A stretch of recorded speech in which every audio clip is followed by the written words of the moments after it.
This is a series of pictures that's published in the New York Times. If you go to the New York Times, I was looking today, and Google or search on Gulf oil spill, they will show you a series of maps, day-by-day maps of where the spill took place, where the surface slick. Remember, maybe only 10% of the total. You cannot see below the surface. And you can see here they've got the loop current and what they call a loop current eddy.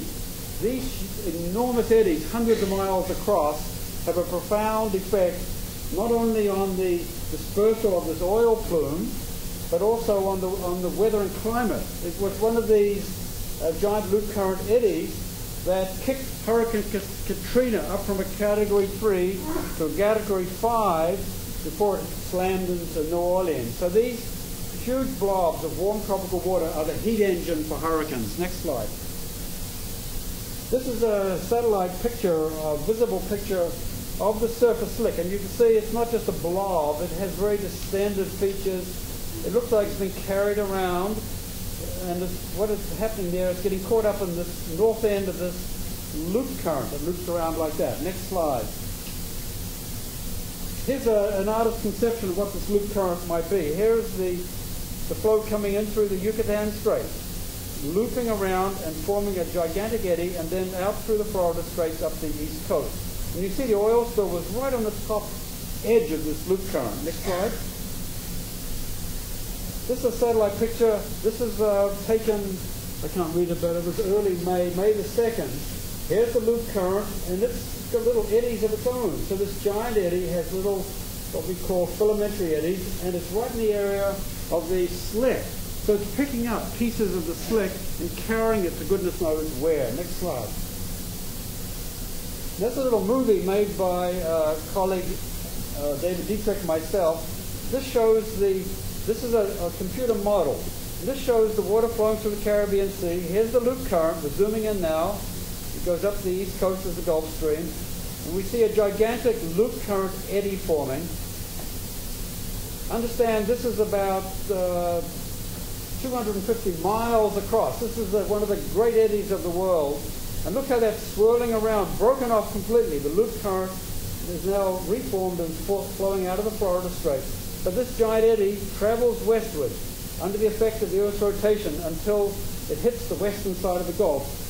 What you've just seen took 9 months. And so how much of that's the Gulf Stream, but how much of the slick that caught up in that gigantic eddy and propagated to the west, we need to find out these things. This is what physical oceanography is all about. And then we worked with the biologists, the chemists, and the geologists to understand what was the fate and the damage done by the slick. Thank you. Thank you.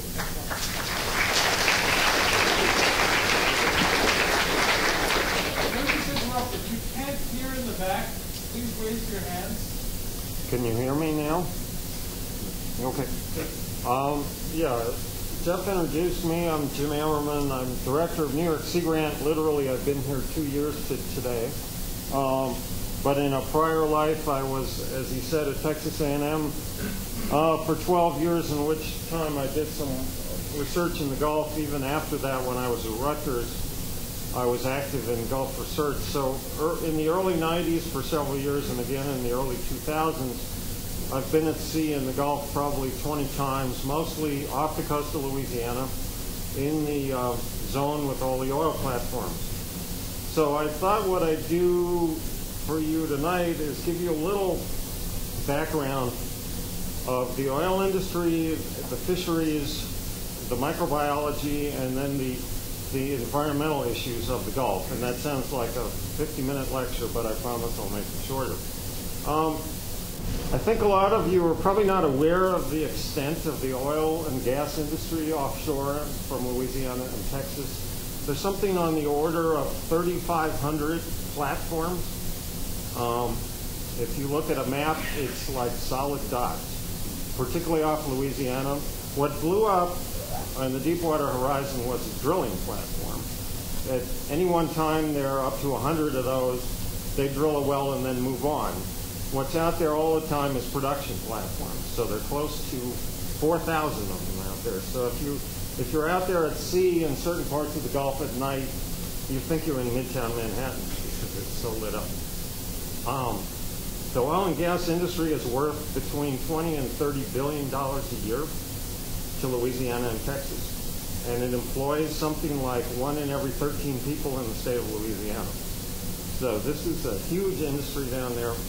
It's not going away anytime soon. As long as we keep driving our cars, we're going to be getting oil from there. It's about a quarter of the U.S. produced oil, and there's also a lot of natural gas. The fisheries are also very important down there. About $1 billion a year, about up to half of the U.S. total landings outside of Alaska and Hawaii, of the lower 48. And obviously, Jeff mentioned the oysters, the shrimp fishery is huge, and there are a number of other important fisheries. To give you an example of the importance of these two industries, every year the town of Morgan City in Louisiana has an annual shrimp and petroleum festival. This year was the 75th one of these, so these have both been important for a long time. I'm a microbiologist by training, so I want to talk a little about microbes in oil. And first of all, there are natural oil seeps all over the Gulf. You can see them by satellite there. So a lot of the organisms are used to some oil. I've seen estimates of up to 1,000 barrels a day by natural seepage. That's the original estimate of what the oil leak was from the well.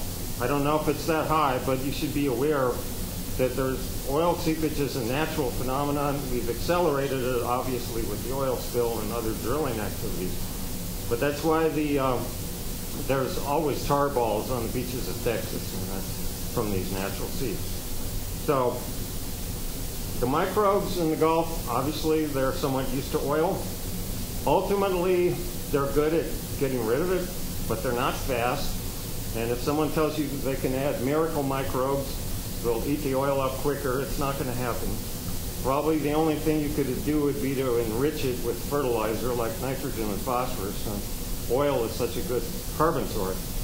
So ultimately the microbes will take care of it. The Gulf is also a very warm environment, which is a big advantage over Alaska. Surface temperatures in the Gulf in the summertime can reach almost 90 degrees Fahrenheit.